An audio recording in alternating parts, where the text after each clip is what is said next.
Olá, bom dia. Feliz sábado para você que está acompanhando este LiçãoCast, a tua classe de escola sabatina, que nós transmitimos aqui diretamente da igreja desculpa, do Juvevê, na rua Arthur Loyola, número 70, no bairro Cabral, aqui em Curitiba. Este é o momento de reavivarmos a lição que vimos durante a semana, repensarmos aquilo que estudamos e fixarmos através da presença de Deus, iluminando a nossa mente, o nosso coração, estas mensagens maravilhosas que temos estudado. E neste trimestre estamos estudando o Evangelho de João, estamos já na segunda lição, e você vai perceber que passa muito rápido, daqui a pouco a gente já está terminando novamente o guia de estudos. E nessa semana, ainda falando sobre sinais, e a lição deu o nome de Sinais da Divindade. E o verso para memorizar: então Jesus declarou: eu sou a ressurreição e a vida. Quem crê em mim, ainda que morra, viverá. E todo o que vive e crê em mim, não morrerá eternamente. Você crê nisto? Aqui já dava para a gente passar uma semana falando só sobre esse verso, sobre o poder que há nele, sobre as ideias que estão aqui dispostas nessa manifestação de Jesus, se identificando de forma frontal e direta como Deus, como o Criador, como aquele que tem o poder sobre a vida e sobre a morte. E hoje, nesta manhã, temos aqui conosco novamente, retornando a nosso LiçãoCast, duas pastoras, pastora Solange e pastora Deise. Sejam bem-vindas. Obrigada, Marcelo, e obrigado pelo carinho de chamar de pastora. Mas eu vou fazer uma pergunta direta sobre isso, porque a gente tem aquela pergunta clássica daqui, mas vocês já responderam em outro programa, e eu tenho uma outra curiosidade. Eu vou começar pela Deise, porque ela já está um pouquinho mais na frente do que você em relação a isso. Com certeza, tem bem Deise, mais experiência. Como é que é a vida do lado de um pastor? Pastor Calixto já é um pastor jubilado, né? Não parado, trabalhando, mas um pastor jubilado do ponto de vista de estar atrelado diretamente à atividade pastoral na obra, agora exercendo muito mais a vocação, né, do que o próprio trabalho na obra. Como é que foi esta vida do lado de um pastor cuidando de ovelhas do Senhor? Olha, primeiramente, bom dia, é um privilégio estar aqui. Eu considero como um privilégio e uma responsabilidade. Eu sempre amei ser esposa de pastor. Eu acho que no meu coração eu queria ser uma esposa de pastor. Eu sempre amei trabalhar na igreja. Meu pai foi mais de 50 anos primeiro ancião da igreja, então a gente abria, fechava a igreja, a gente era os últimos a sair. Eu sempre amei estar no meio do povo de Deus, né, e trabalhar para Deus. E eu sempre gostei muito de estar do lado de pessoas que buscam isso, né? Buscam servir ao Senhor. E meu marido apareceu na minha vida. Eu falo sempre que casamento tem a ver com a eternidade. Tenho certeza que Deus o colocou na minha vida, porque Ele quer me salvar, Ele me ama. E eu fiz a minha parte, Ele sabe disso e continuo fazendo. Gosto de ser companheira. Não é fácil, né, Solange? Ser uma esposa de pastor. A gente enfrenta muitos problemas ao lado do esposo, mas a gente está ali para apoiar, para ajudar, para motivar, para ser o apoio mesmo dele. E, geralmente o pastor e a sua esposa são pessoas solitárias, né? E a gente, Solange entende muito bem isso, a gente não se abre com todas as pessoas, a gente só tem um ao outro, ou uma amiga que seja muito, né, ligada, próxima, que entende as nossas necessidades, as nossas lutas. Mas é um privilégio ser esposa de pastor, eu sempre gostei, e porque eu amo a igreja, e Deus sabe que eu fiz a minha parte, quero continuar fazendo. Uma das esposas de pastor tem a sua peculiaridade, a sua vocação para fazer, né, para apoiar, para se dedicar. Eu sempre gostei de trabalhar na área do Ministério da Mulher, na área da música principalmente. Eu sempre gostei dessa área, de fazer visitação, de dar estudos bíblicos. Eu amo a área missionária da igreja. E é isso, acho que é um privilégio, mas também uma responsabilidade muito grande. E outro dia eu vi você tocando piano ali embaixo. Falei, toca piano ainda. esse povo danado, a gente vai descobrindo os talentos deles. A gente acha que acabou, mas sempre tem mais alguma coisa. E você, Solange, você tem uma história muito especial aqui com a igreja do Juvevê, porque você veio para cá com aquela ideia de que eu vou ficar na igreja só no primeiro ano, e já faz o 4º ano que você está aqui cuidando, está do lado do pastor. E Sim, tem sido né? E tem sido muito boa essa experiência, né, da presença do casal pastoral cuidando da igreja. Então, Marcelo, como eu falei da outra vez, eu fui chamada para ser esposa de pastor antes mesmo do meu esposo ser chamado para ser pastor, né?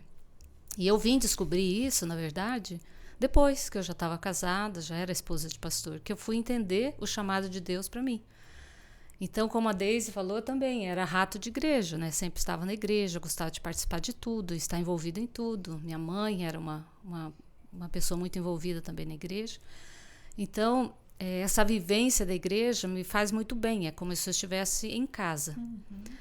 Mas foi desafiante o começo do casamento e com essa responsabilidade, né? Esse peso de você ser uma pessoa que está com todo mundo com olhar para você. Sim.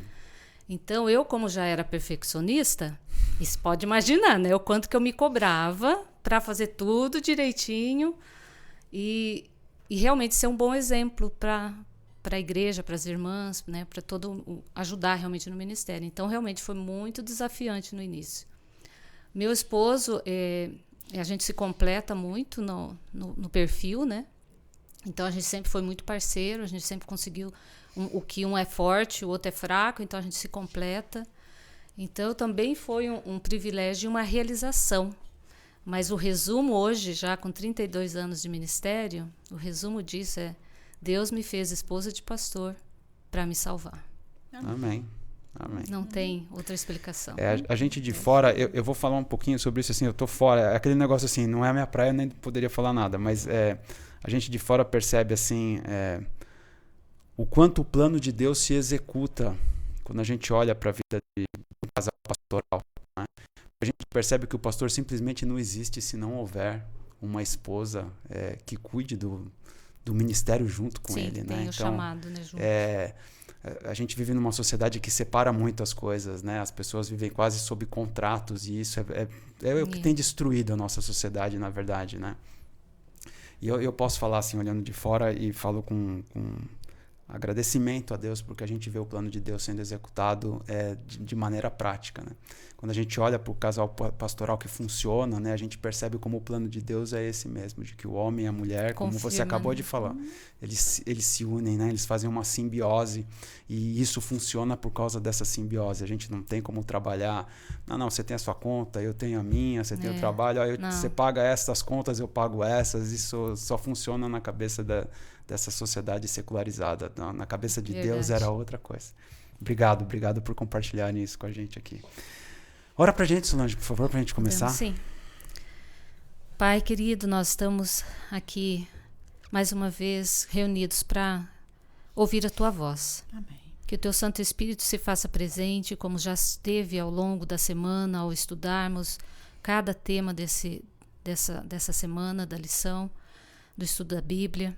E estamos aqui agora para compartilharmos aquilo que fez diferença, aquilo que impactou a nossa vida e a forma como o Senhor deseja nos resgatar, nos salvar, e da forma como o Senhor deseja que nós o reconheçamos como o grande eu sou, aquele, ó Deus, que fez tudo por nós e deseja que nós o retribuamos através da nossa vida, da nossa entrega. Obrigado, ó Deus, por essa oportunidade de vida eterna. Amém. Esteja conosco aqui, com todos aqueles que também irão, através desse estudo, ser impactados pela tua palavra, pelo teu amor e pela tua verdade, por Jesus, Senhor. Amém. Amém, amém. A gente continua estudando a questão de sinais que identificam que Jesus é o Cristo de Deus, é o Messias, né? É o enviado que o povo aguardava para libertação do pecado, né? E João vem colocar essas ideias muito em ordem, né? Para mostrar esses 7 sinais que a gente costuma chamar de milagres, para dizer, olha, este é aquele que vocês estavam esperando. Não tem desculpa, vocês estão vendo ele fazendo essas coisas que só ele poderia fazer, né? E a gente percebe a dinâmica, a gente vai ver aqui durante o estudo, a gente percebe a dinâmica dessa dualidade, né? Entre Cristo se mexendo e fazendo, uma parte do povo entendendo e uma parte do povo resistindo, enfim, uma várias pluralidade. É o aventuria, por isso que eu estou enrolado. Então a gente percebe esta variedade de sentimentos, agora ficou mais fácil, né? Mas essa variedade de sentimentos em relação àquilo que Cristo estava fazendo. E a gente tem aqui essa ideia de ser um pouco prático em relação ao que a gente vê com a lição. E aí eu vou mudar assim, um pouquinho o caminho de como a gente faz normalmente. Eu vou perguntar para vocês assim, individualmente, a cada milagre. Mas vamos começar pelo milagre da multiplicação. Solange, como é que este milagre em particular afeta a tua vida? Como é que afeta a vida das pessoas, do povo, do rebanho do Senhor hoje? Como é que você vê isso? Então, uma das coisas que me impactou bastante, né, ao ver todos esses milagres que revelam o poder de Deus, que vai contra a natureza, o curso, né, natural da criação, e Deus ali manifesta o poder dele. E mesmo ele manifestando poder, sendo uma coisa nítida, não tinha argumentos, não tinha o que dizer contra fatos. Era um fato. Não tinha pão, não tinha peixe, suficiente para toda aquela multidão. E aí Deus usa apenas uma pequena porção e transforma não só o que o povo, né, precisava para comer, mas ainda com sobra. Ainda sobrou 12 cestos. Então, é forma nítida. Então, para mim, eu falei, muitas vezes Deus está me mostrando de forma assim nítida a presença dele na minha vida. Ele está mostrando de forma nítida a providência, o sustento, o milagre a cada dia. E como eu estou cega espiritualmente, eu não estou realmente percebendo o que Deus está fazendo na minha vida. Ainda fico pedindo ainda mais evidência. Senhor, mas o Senhor está comigo mesmo? Mas, Senhor, o Senhor que está falando para eu fazer isso? E eu ainda fico pedindo mais evidências para Deus. É que nem o povo, ele estava vendo, não tinha mais argumentos. Mas mesmo assim, não criam, não queriam ver a verdade. Então, eu vejo assim, muitas vezes a nossa tradição, os nossos conceitos, eles nos limitam a ver realmente a verdade que Deus está querendo me mostrar. Então, isso impactou bastante a minha reflexão nessa semana. Imagina o seguinte, né, Daisy? Porque alguém pode dizer assim, né? De fato, se eu visse Jesus hoje multiplicando os pães e os peixes como ele fez naquela época, eu ia acreditar, né? Uhum. E isso é absolutamente humano, a gente pensar dessa forma, né? Mas aí eu fico raciocinando em algumas coisas, e eu até comentava no estudo bíblico que a gente faz lá em casa às quintas-feiras, outro dia, e um dos amigos ainda ficou assim, Marcelo, mas você duvida? Eu falei, às vezes eu duvido, eu sou ser humano. Sim. Uhum. E às vezes eu pergunto, será que é isso mesmo? Será que eu tô certo? Será que eu tô seguindo o caminho certo e tal? E aí a gente começa a pensar, né, Daisy? E eu lembro daquele texto da senhora White que ela diz assim, eu não vou lembrar textualmente, mas é alguma coisa nesse sentido. Se a gente levasse em consideração aquelas coisas que Deus já fez, a gente não teria dificuldade nenhuma em entender e confiar de que Ele está cuidando de nós, né? Não é esse textualmente o texto, textualmente a frase, mas é esta a ideia. A gente olha hoje à nossa volta e vê acontecendo tudo que Deus falou que ia acontecer. Uhum. Os peixes não continuam se multiplicando de outras formas e às vezes acho que a gente continua cego, como a Sol acabou de falar agora. Você falou uma coisa que é interessante, esse texto de Ellen G. White, e a gente pensa que a gente só confia plenamente quando a gente conhece uma pessoa. Então, essa confiança em Deus e em Jesus, ela só se desenvolve se você tem uma comunhão muito íntima, vive com Ele. É porque você vai duvidar realmente. A dúvida faz parte do ser humano, mas você precisa desenvolver essa confiança. Ela não aparece assim num estalo de dedo. E eu achei interessante nessa parte da lição que fala sobre a multiplicação dos pães, que os discípulos poderiam pensar, poxa, ele já fez tanta coisa, tantos milagres, por que ele não poderia resolver o problema aqui? Sim. Né, que foi imposto. Todo o problema, né? E começaram a arrumar soluções para os problemas. E a solução mais impactante e viável foi a solução de Jesus. Traga o que vocês têm, é a ação humana. Jesus Sim. quer que o homem também participe do processo, do milagre, mas que foi nas mãos de Jesus que ocorreu o milagre, não nas mãos dos discípulos, né? E é interessante que essa parte da lição me faz pensar que Deus conhece minhas necessidades e que eu, como ser humano, ou como qualquer ser humano, é incapaz de resolver seus problemas. Nossos problemas só são resolvidos por Deus. Aí que entra a confiança. Eu preciso confiar. Os peixes estão aí, mas eu preciso confiar que Jesus vai multiplicar esse peixe. Se eu tenho intimidade com ele, mesmo que ele não multiplique esse peixe, esse pão agora, ele vai fazê-lo depois, no momento que ele achar que eu estou pronta para esse milagre. Às vezes, não é o milagre em si que é o mais importante, é o que o milagre vai fazer na minha vida, vai tornar em mim. Então, eu penso nesse aspecto. Então, Jesus estava ali para resolver todos os problemas. E, às vezes, nós temos problemas e não colocamos nas mãos de Jesus. A gente quer tomar a iniciativa, quer tentar resolver os problemas por nossa própria força e sabedoria. E isso não vai bem. É engraçado que Deus sabe, né? Deus conhece, ele é onisciente, onipresente. E ele sabe que a dúvida no ser humano é algo que nos afasta dele. E ele poderia ter feito o milagre e dado somente a quantidade necessária para saciar a fome do povo, né? E fartando, né? Se fartando, mas que não sobrasse. Mas ele fez o milagre para sobrar e sobrar muito, abundância. E ele permitiu que quem fosse recolher toda essa sobra, os seus discípulos. Eles tinham que constatar que o milagre de Deus, ele sempre dá além do que a gente pensa e do que a gente necessita. É completo quando Deus faz, ele é completo. E ele fez com que os discípulos pudessem vivenciar isso. Não basta eu multiplicar, então vocês vão ver ainda a abundância que eu tenho de poder, que quero dar para meus filhos. E foram e recolheram ainda 12 cestos cheios. Uma coisa até que eu perguntei para meu esposo, que eu fiquei pensando, de onde surgiram aqueles cestos? Pois é. Eu fiquei imaginando cestos grandes, né, para encher ainda com cheios. Mas onde estavam esses cestos? Sabe que Deus também fez o milagre dos cestos?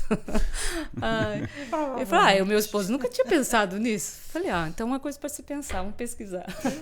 Eu lembrei de uma coisa engraçada agora, mas eu não vou comentar aqui, depois em off eu falo. Aí a gente vê aqui a questão desta dualidade que aparece na cena do cego, né? E Jesus aqui, ele se identifica, né? A lição nos deu com clareza isso, fazendo essa conexão. Eu sou o pão da vida, quem vem a mim jamais terá fome. E depois ele começa, né? E João explora isso de uma forma muito intensa. O pão da vida, a luz do mundo, a porta, o bom pastor, a ressurreição e a vida, o caminho, a verdade e a vida, a videira verdadeira. E ele conecta estas declarações, né, com aquela fala lá em Moisés, né, lá atrás, eu sou. Agora eu vou lá e eu vou dizer que eu estou representando quem, Senhor? Você não vai dizer nada, você só vai dizer que eu sou. E isso, obviamente, explodiu na cara daquele povo, porque eles imediatamente identificaram. Pô, ele está se identificando como o grande eu sou do Antigo Testamento. Como é que você vê isso, Solange? A gente sempre precisa provas. E todas as outras vezes, né, foram 7 vezes, todas as outras vezes, Jesus usou tipo metáforas, né? Eu sou, né, o pão da vida, a luz do mundo, o bom pastor, o caminho, a verdade, a vida, a videira verdadeira, para que fizesse comparação, né? Então, o que é o pão? Ninguém vive sem o pão. Ninguém consegue fazer nada na escuridão, né? A escuridão traz muito medo. A porta é o caminho.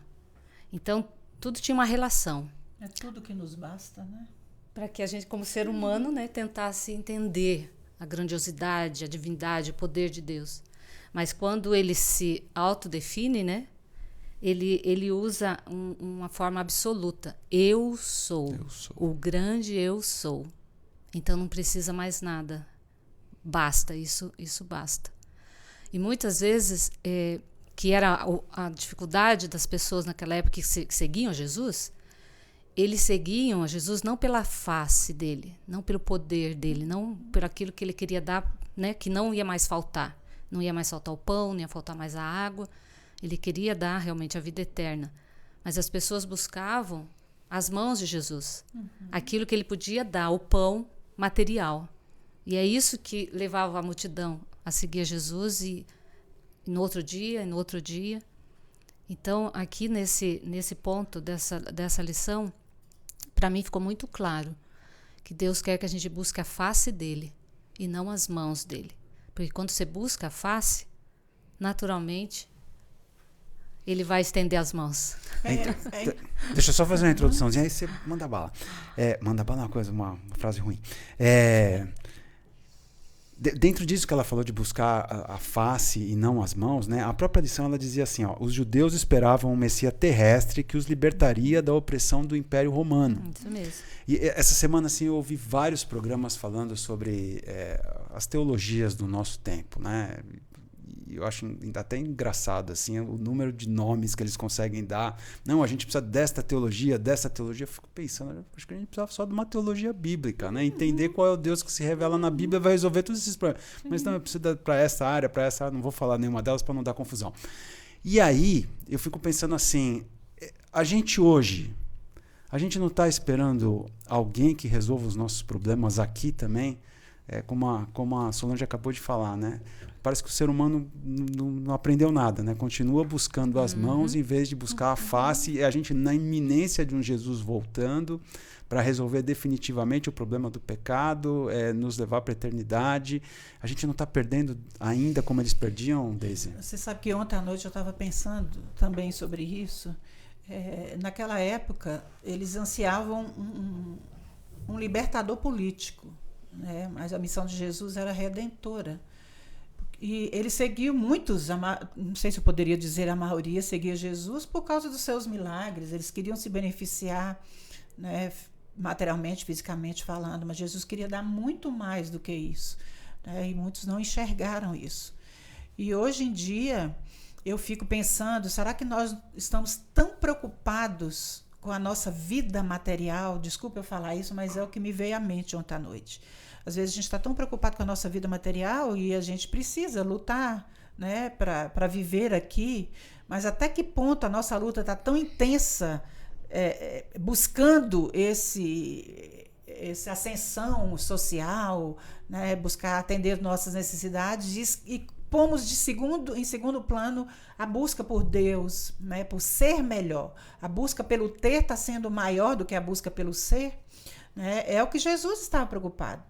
Jesus está preocupado que as pessoas compreendessem quem ele era e o amasse de todo o coração, entendesse que ele era o Deus divino que estava preocupado com as necessidades físicas das pessoas, sim, mas a maior preocupação dele era a necessidade espiritual, a vida eterna que ele queria ofertar. E isso para nós hoje ele é muito importante. Nós pensarmos, será que eu estou priorizando a minha vida espiritual? Hoje em dia, gente, a nossa vida, agora não, que eu, né, praticamente eu estou meio que aposentada, meu marido também, eu tenho mais tempo, mas na maioria das vezes eu vivia numa cidade grande, que era Rio de Janeiro, saía de manhã, voltava à noite, na correria, naquele trânsito. Então, eu me ponho no lugar das pessoas. E se a gente não se policiar e não colocar como prioridade mesmo, ter tempo para o nosso crescimento espiritual, a gente vai ter muito mais dificuldade para enfrentar as dificuldades que estarão à nossa frente. Vamos continuar buscando as mãos de Jesus, né? Sim, vamos continuar procurando as mãos de Jesus. Tem um verso da Bíblia que eu gosto muito, que enquanto seus filhos dormem, ele dá o pão. Então a gente precisa confiar no Senhor, fazer a nossa parte, mas priorizando, né, a busca espiritual, que é muito importante. E nós, como filhos de Deus, precisamos dar exemplo nisso, para nossos filhos. Será que nossos filhos nos veem lendo a Bíblia, buscando, né, o alimento espiritual? Será que nossos filhos nos veem orando? Somos pessoas de oração? Será que nossos filhos nos veem preocupados em salvar outros, né, em ajudar as pessoas? Né? Acumular tesouros no céu, Jesus disse, não aqui na terra. Você sabe que essa semana a Disney me mandou um vídeo e eu vi ontem de manhã sozinho ali, enquanto arrumava algumas coisas em casa, e chorei sozinho. Porque o rapaz, ele é um educador, né? E ele falou o seguinte, que os nossos filhos, eles têm atenção para nós até os 10 anos de idade. Em que sentido? Em que sentido que neste intervalo de tempo, a atenção deles está completamente focada em nós, né? E a partir daí, a atenção deles vai começar a se dividir para outras coisas da vida. Os amigos, a carreira. E até o ponto em que eles não vão mais querer brincar com a gente, né? Como eles gostariam de ter brincado durante os 10 anos. E eu fiquei pensando no Leonardo lá do outro lado do mundo, né? E eu fiquei pensando assim, os meus 10 anos foram embora, né? Já passaram, né? E E acho que é o mesmo dilema, né? Mas ao contrário. Porque Deus continua nos procurando, né? A janela de tempo de Deus é invertida, né? Parece que quanto mais o tempo passa, mais Ele nos quer, né? E a gente tem essa oportunidade de estar com Ele. Você sabe que eu fico pensando, esses dias eu estava comentando isso. Gente, Deus quer tanto nos salvar. Ele nos ama tanto, mas tanto, faz de tudo para nos salvar. É mais fácil a gente se salvar do que se perder, porque depende de mim, porque Deus sempre quer me salvar. Sim. Ele me ama muito, Ele faz tudo por mim. Ele está preocupado nos mínimos detalhes da nossa vida. Eu gosto de pensar num Deus assim, que me ama, que me bajula, que está comigo, que preocupa comigo nos mínimos detalhes. Então, eu preciso amar muito esse Deus. E Jesus veio mostrar essa face do Senhor, né? Um Jesus humano, um Jesus carinhoso, um Jesus que ama. Poderoso, né? Preocupado com as necessidades das pessoas. E parece, é a mesma história do cego e dos líderes. O cego, que era cego fisicamente, passou a ter mais luz do que aqueles que enxergavam e se tornaram mais cegos do que aquele cego era. Então, será que eu estou a cegueira tomando conta da minha vida ou eu estou enxergando mais a luz? Só que cena que é essa, né? Que contraste, né? De você ter um cego fisicamente e ter cegos espirituais no mesmo cenário, no mesmo instante, funcionando no mesmo contexto. Veja que eles nunca tinham visto uma cura como essa. É porque ele era cego de nascença, era uma cegueira congênita. E aí tem um elemento aqui que chama muito a atenção, que é e parece que a gente faz ainda isso até hoje. Muito. Tem uma vinculação aqui entre a questão da doença com o pecado. Como é que você vê isso ainda hoje, Solange? Porque a gente tem isso, né? Às vezes a gente se pergunta, né? O que eu fiz que eu estou colhendo esse resultado que eu estou tendo? Como é que você vê, Solange? É a falta de visão espiritual, né? É aquilo que eu falei, as crenças limitantes que a gente tem, a nossa hierarquia, né? A nossa história. Coloca muitos tabus, conceitos pré-concebidos na nossa mente e aquilo a gente leva como uma verdade para a vida toda. Então, aquelas pessoas naquela época criam piamente que se uma pessoa nascia com algum defeito físico é porque ela estava sendo castigada por Deus. Tanto é que eles escondiam, né, essas pessoas. Tinham famílias que escondiam, não queriam mostrar aquele filho defeituoso. Então, porque eu não quero mostrar que eu tenho pecado e eu estou sendo castigado por Deus. Então, eles eram meio que abandonados realmente pela sociedade, né? Por isso que aquele momento, quando eles viram o cego de nascença estar vendo, eles duvidaram a ponto de ter que chamar os pais. Não bastava o próprio milagre, né? O interrogatório é uma coisa de cinema, né? Parece um roteiro de filme, né? Incrível, porque eles interrogaram aquele que recebeu o milagre. Então, ele já testemunhou. Quer prova maior do que a pessoa que recebeu? Gente... Tô vendo. O que vocês querem mais? O que vocês querem mais? Eu era cego e tô vendo. Não, mas como isso aconteceu? Foi assim, pegou barro e tal, e colocou. Mas era sábado. Então, como que um pecador vai estar fazendo uma cura? Eu não sei, eu só sei que eu era cego e eu tô vendo. Tô vendo. Ele percebeu a sagacidade. Então, eu quero conversar. Sim. Eu quero conversar com seus pais. Não basta isso. Eu quero falar com seus pais. Aí vai e conversa com o pai, a mesma coisa. E ele falou assim, não, meu filho era cego. Agora, o que aconteceu? Eu também não sei. Eu não sei. Eu só sei que meu filho era cego e está vendo. Então, a incredulidade. A incredulidade nos cega totalmente e você não consegue ver de forma nítida porque a incredulidade cega você totalmente. Sabe que me veio uma imagem agora na cabeça que é recorrente, imagino que atraindo novamente aquele nosso início sobre o ministério de vocês. Vocês devem ter visto isso muitas vezes. Pessoas transformadas, né?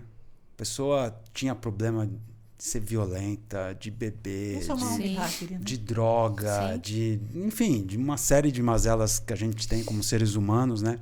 e de repente a pessoa é transformada, né? E passa a viver uma nova realidade. As pessoas em volta olham para aquilo e o que aconteceu com essa pessoa, né? E algumas vão dizer, e isso é o que mais, e aí me lembra exatamente dessa cena aqui, algumas vão dizer assim, e eu vi isso acontecer, por isso que eu estou falando. O meu irmão era uma pessoa extremamente complicada, tinha N problemas, né? E um determinado ponto da vida aparece Jesus na vida do meu irmão, e meu irmão largou tudo aquilo que atrapalhava a vida dele e passou a ser uma pessoa transformada. E alguém um dia falou assim, eu nunca mais vou esquecer isso, falou assim, eu preferi o outro. Nossa. E aí eu falei assim para ele, você preferia o outro porque não foi você que foi buscar no hospital, na delegacia, que virava à noite procurando na rua, por isso que você tá... Não sei nem se eu podia estar contando isso aqui do meu irmão, senão vai ficar chateado comigo. Mas é para honra e para glória de Deus, Márcio, se você assistir isso, é para honra e para glória de Deus. Então, é isso aqui. Começa a perguntar, mas quem foi? Quem foi? Quem foi esse Jesus que fez? E o que é que vocês estão contestando em relação a isso? Eles estavam preocupados com o que aconteceu, deviam estar atrás da pessoa que fez isso acontecer, que era Jesus. E tem um fato interessante, até anotei aqui, que no próprio Talmud, que é um livro dos judeus, lá fala assim, não há morte sem pecado, não há sofrimento sem iniquidade. Então, todo pecado tinha que ter uma determinada punição, que era medida por medida. Exemplo, o próprio Sansão seguiu seus próprios olhos. E o que aconteceu a consequência? Seus olhos foram furados. Aí fala de Absalão, que ele idolatrava seu cabelo. E aconteceu o quê? Ele ficou pendurado pelos cabelos e morreu. Então, eles faziam uma certa ligação entre o pecado da pessoa e a doença, o que ela sofreu depois. A consequência. Olha que interessante. Então, e os discípulos, eles estavam, será que foi porque esse pecado é um pecado pré-natal, antes dele nascer? Os judeus pensavam isso. Foi ele ou foram seus pais? Justamente. Eu acredito que os discípulos deviam ter ouvido os rabis comentando sobre isso, porque os judeus acreditavam nisso. Podia ser o pecado dele antes de nascer ou o pecado dos pais. É lógico que a Bíblia ela fala, porque a gente pode herdar algumas características, resultado, né, de uma transgressão dos nossos pais. Mas nem por isso a gente pode atribuir, né, a nossa doença a um pecado que nossos pais tinham. E, na verdade, até o próprio Jó, né, contesta isso também. Jó estava sofrendo, não é porque ele tinha pecado, um pecado grande que o levou ao seu sofrimento. A história de Jó até condena esse tipo de pensamento que os judeus tinham, né? E é interessante que Jesus, o próprio Jesus não, o cego, ele não estava centrado nas perguntas, ele não queria tanto responder as perguntas dos judeus. Ele estava tão eufórico e feliz pela bênção que ele recebeu, que ele notou a sagacidade das perguntas e falou, olha, a evidência está aqui, estou curado. É a evidência maior. Então, eles não acreditaram porque não quiseram, né? Estavam cegos. Mas essa incredulidade a gente tem muito hoje. Muito. Nós temos muita incredulidade. Sim. E a gente acaba vivendo um cristianismo formal, né? De regras, de normas. E a gente não vive um cristianismo vivo. Aquilo que teus olhos estão dizendo, a tua face está falando, teus movimentos estão dizendo, e você contagia o outro. Aquele cego, ele estava contagiante. Aonde ele passava, ele contagiava, porque ele tinha acabado de experimentar Jesus e a face de Jesus. Então, não tinha incredulidade. Não tinha dúvida, porque ele experimentou. O que nos falta hoje é essa experiência, você viver a presença do Espírito Santo e falar com você, ele te orientar. E isso resplandece na tua fala, no teu olhar, nas tuas atitudes. E você não tem como passar num lugar e não contagiar. E a pessoa não vai duvidar, porque você não tem dúvida. Mas se a pessoa que você está passando não tenha essa experiência com Jesus, não experimentou Jesus, a incredulidade vai existir e a dúvida também. E é interessante que o processo da cura ensina muita coisa para a gente. Porque Jesus poderia ter estalado o dedo, passe a ver. né? Poderia ter feito esse milagre assim, no estalar do dedo. Mas Jesus usou alguns processos, a própria natureza, fez o barro ali, cuspiu, fez o barro, que segundo os judeus ele transgrediu o sábado várias vezes, né? Ele fez o lodo, ele passou, ele ungiu o olho do cego, curou no sábado, isso tudo era, segundo eles, transgressão. Mas Jesus falou o que para ele? Vai lá no tanque, até o momento os seus olhos não foram abertos. Jesus falou, vai lá no tanque e se lave. O cego poderia ter ficado, para quê?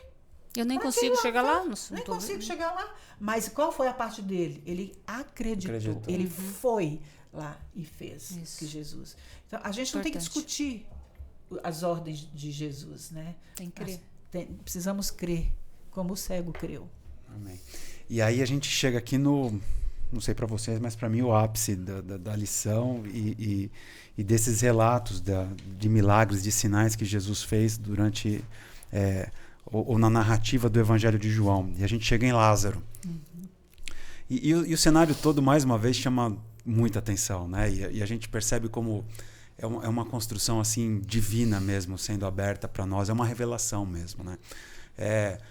Ele é o amigo dele, né? A Bíblia vai dizer que eram amigos, né?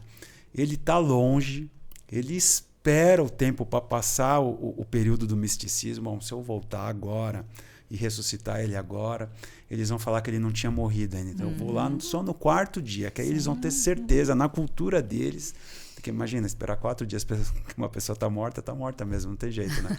Mas na cultura deles havia aquela expectativa, falar, não, eu vou aparecer lá só no 4º dia. E aí, mais uma vez, esta cena de incredulidade, né? Porque as irmãs também eram amigas dele, também o recebiam em casa, também tinham contato com ele, mas a primeira coisa que ele ouve delas é: se o senhor tivesse aqui, o senhor teria resolvido. Ou seja, agora o senhor não consegue resolver mais. É um Deus limitado, né? É interessante que eu li, não me lembro se foi num comentário, você falou do misticismo, e é verdade. Os judeus tinham uma crença popular, e Jesus devia saber disso, de que quando uma pessoa morria, a alma, né, vinha até o corpo na esperança de reintegrar esse corpo. E depois de 3 dias, isso não acontecia mais, né? O corpo já estaria em decomposição. Então é incrível, não foi à toa que Jesus esperou para chegar lá no 4º dia. Quando os mensageiros chegaram e falaram para ele sobre Lázaro, os mensageiros não sabiam, mas Lázaro já estava morto. Então Jesus esperou mais 2 dias, e no 4º dia que ele estava morto, por que no 4º dia? Ele poderia ter chegado no 3º? Né? Talvez, justamente, eu fico imaginando, ele queria, né, colocar de lado essa crença popular que tinha, e Jesus chegou lá no momento exato, né? Jesus cumpre um cronograma divino. Ele não chegou lá atrasado. Jesus não se demora. Muitas pessoas pensam assim: mas eu estou doente e tal, e aí fulano estava doente, morreu, Jesus não chegou em tempo. Não, Jesus vai chegar. Ontem, no comentário da lição, achei muito bonito o pastor falando: Jesus vai chegar. Mesmo que alguém tenha morrido, Jesus vai chegar sim para ressuscitar essa pessoa. Para a vida eterna. E é incrível, eu me recordo, toda vez que eu leio sobre ressurreição e esse milagre, que foi assim o ponto alto no ministério de Jesus, e foi isso que apressou os acontecimentos para o desenlace da morte dele, né? E todas as vezes que eu leio isso, eu penso muito no dia que eu estava no velório da minha mãe e do meu pai. Eu olhei para aqueles corpos assim, nos dias. Minha mãe morreu em 2007. Não, minha mãe morreu em 2007, não foram juntos. E meu pai morreu em 2012. E eu pensei comigo: é até breve. Sim. Então, eu sempre tenho a memória da minha mãe, com aquele rostinho dela, aquele cabelo lisinho, do meu paizinho também. Um dia eu vou vê-lo. E se eu não tivesse essa esperança que está comigo até hoje? Eu tenho saudade deles, mas eu tenho certeza absoluta que um dia eles vão ressuscitar, porque Jesus garantiu isso. Porque ele já ressuscitou pessoas, ele próprio já ressuscitou, porque ele tem a vida nele, né? Embutida nele, ele é a vida. Sim. Então, esse milagre é maravilhoso, porque nos dá esperança. Nós estivemos participando aqui na igreja, teve o Momentos a Sós com Deus, né? Aí, foram 5 dias de prática, exatamente de estar na presença de Deus, ouvir a voz de Deus e buscar pelo derramamento do Espírito Santo. E durante esse processo, a gente tinha que orar, conversar com Deus, pelo menos ali de 20 a 30 minutos, 4 vezes ao dia, sem pedir e sem agradecer. Só conversando com Deus, só contando as coisas para Ele. E depois desse processo aí de 4 dias, no último dia, a gente teve uma vigília, de estar ali nas primeiras horas, bem cedinho da madrugada, na presença de Deus, em vigília. Novamente nesse processo, aí de clamor pelo Espírito Santo também, sem pedir, sem agradecer por outra coisa, a não ser pelo derramamento do Espírito Santo. E aí, antes de irmos para essa vigília, a pessoa que está liderando, ela falou assim, olha, se a gente não pôde pedir aí desde quarta-feira, né, até sexta-feira, até sábado, não pudemos nem pedir, nem agradecer, então se prepare, porque na vigília nós vamos pedir muito. Nós vamos ficar ali 4 horas pedindo. Então se prepare. Então gente que a gente foi com essa expectativa. Então agora vai chegar a hora de eu pedir, né? Aí vários foram já com listinha, né? Eu lembro que até minha filha falou assim, mãe, só vai lá na vigília, além de falar isso, e me deu uma listinha. E daí a gente entrou na vigília, foi o primeiro momento, foi o segundo momento, eram 6 momentos, terceiro momento, quarto momento. Nada e não chegava o momento da gente pedir. Era para clamar pelo Espírito Santo. Só conversar com Deus e clamar pelo Espírito Santo. E chegou o 6º momento, o último momento, e não pudemos pedir.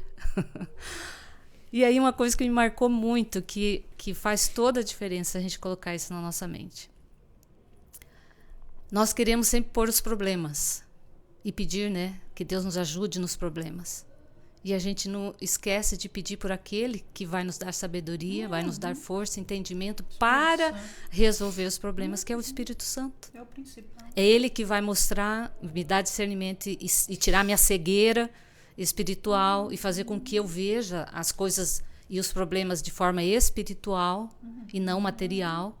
É Ele que vai me ajudar a convencer dos meus pecados, para eu entregar esses pecados a Deus. É Ele que vai me dar forças nesse momento de luto, né? Eu passei também por um momento de luto com meus pais, aí um ano lutando aí com essas questões emocionais. Então é Ele que vai me dar força para vencer esse momento de luto e não me afundar emocionalmente.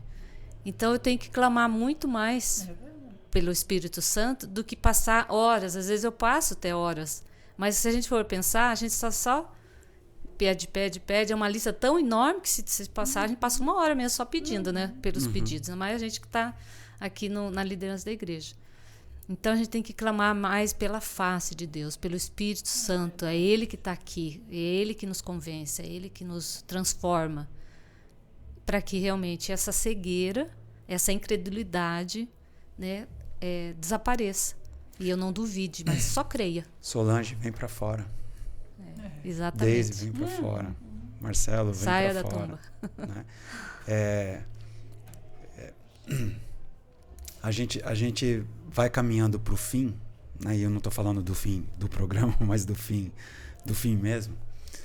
E a gente vai percebendo que, no final das contas, o que vai ficar realmente é só se a gente vai conseguir ou não ouvir a voz de Deus. Exato.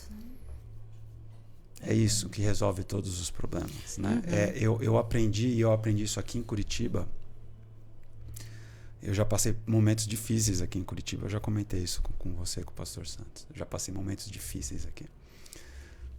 Momentos de ajoelhar do lado da cama e chorar. Falar, Senhor, e agora? O que a gente vai fazer? E aí, voltando até um pouquinho para o que a gente falou antes, né? É nessas horas que a gente percebe que está fora do nosso controle, que está na mão dele. Exatamente. E que a gente não tem outro lugar para confiar. Porque ele dá um jeito. E todas as vezes ele deu um jeito. E uma vez eu tive uma conversa com um pastor no final de ano, e tinha sido um ano assim fantástico aquele ano.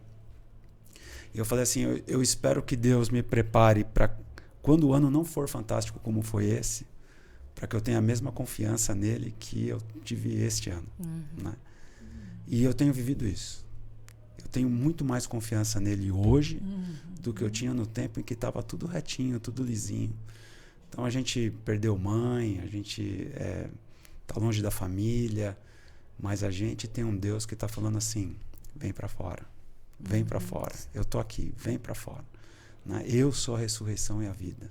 Ainda que você morra, você vai viver. Venha para testemunhar, né? Porque e a lição fala, Lázaro, né, testemunhou ali. Depois desses milagres de Jesus, e também é uma evidência hoje, existem 2 grupos de pessoas. Os que têm fé, Jesus divide, né, os filhos dos homens em 2 grupos, aqueles que têm fé e aqueles que são incrédulos. E de que lado eu vou estar? Eu preciso desenvolver a minha fé, o que você falou. Essa confiança não aparece, não está lá de dedo. Você vai desenvolvendo à medida que você vai conhecendo o Senhor e desenvolvendo essa confiança. É isso que Ele quer, né? E que o que acontecer daqui para frente, Jesus não me ama. Eu sempre gosto de pensar assim: Jesus não me ama, Ele não quer o melhor para mim. Então o que acontecer, Ele é o soberano. O que acontecer vai ser sob a tutela dele. Então eu preciso confiar nele. Se eu não confiar nele, eu vou confiar em quem? Minha vida, eu gosto de pensar que minha vida e a vida da minha família é como se fosse um quebra-cabeça. E Senhor, vai montando esse quebra-cabeça aí. A sua vontade seja feita. Quando a gente pensa assim, a gente descansa nele. A gente não fica ansioso, preocupado. A gente tem que aprender isso, a confiar no Senhor.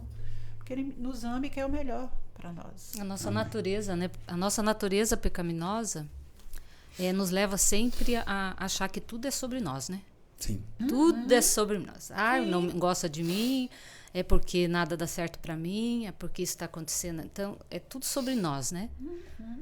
E aí, até na hora que você recebe uma bênção, um milagre, também é porque eu sou especial, é porque eu estou em comunhão com Deus, é porque tudo é sobre mim, né? É sobre nós. E Deus, Ele só faz o milagre, não é para que você tenha mais saúde, né? Para que você tenha prosperidade. Glorifica.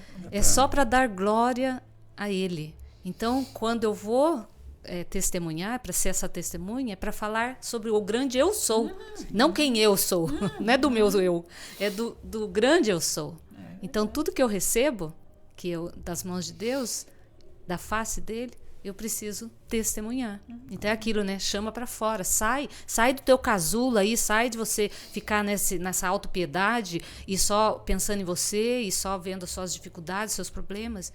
Entrega isso para mim. Creia de verdade, me busca e seja minha testemunha, porque tudo que eu fiz na tua vida é para glorificar o meu nome. Amém. 10 horas pra gente terminar, por favor. Oro sim. Nosso Paizinho de amor, tão maravilhoso conversarmos e pensarmos no teu grande amor pelos seus filhos. Obrigado porque o Senhor enviou Jesus para viver entre os homens, mostrar a sua divindade, o seu poder, mas acima de tudo o seu grande amor pelos homens que caíram, nós, pecadores, que muitas vezes estamos tão distantes de ti. Obrigado por esse amor maravilhoso. Nos ajude a cada dia a confiarmos em Ti, na Tua sabedoria, no Teu comando, no Teu caminho, na Tua palavra. Envia sobre nós o Teu Santo Espírito, porque é tudo que nós precisamos para sermos felizes aqui, enfrentarmos as dificuldades, com cabeça erguida como Teus filhos e, acima de tudo, estarmos aptos para herdar a vida eterna, a vida que só Jesus pode nos dar. Obrigado pela Tua palavra, que possamos amá-la, colocá-la em nosso coração todos os dias, que quando Jesus voltar, nós, nossa família, nossos queridos, nossos amigos, vizinhos, aquele com quem nos relacionamos, possamos estar prontos para ir para o céu contigo. Amém. Obrigado por esse privilégio de estarmos aqui nesta manhã, por estarmos vivenciando o Teu santo dia na Tua santa igreja. Pedimos e agradecemos em nome de Jesus. Amém. Amém. Senhor. Amém. Deise, obrigado. Solange, obrigado. Esse é o Lição Cast. E você deve ter percebido hoje que a gente compartilhou muito aqui da nossa vida, das nossas experiências, a Solange, a Deise, eu me aventurei também. E a gente só contou isso porque é para Ele, é para a honra e para a glória do nome dEle, porque é Ele que cuida de nós. E a gente sabe que o Paulo está sempre assistindo. Paulo, vem para fora. A gente sabe que a Simone também está sempre assistindo. Simone, vem para fora. O Walter está sempre assistindo. Vem para fora. Você que assiste com a gente, vem para fora. Deus está chamando todos nós para vivermos uma vida de abundância com Ele, até que Ele venha, e depois para a eternidade. Que Deus abençoe você, que Deus abençoe a tua casa, a tua família. Tenha um feliz sábado na presença dEle, e até semana que vem. Tchau.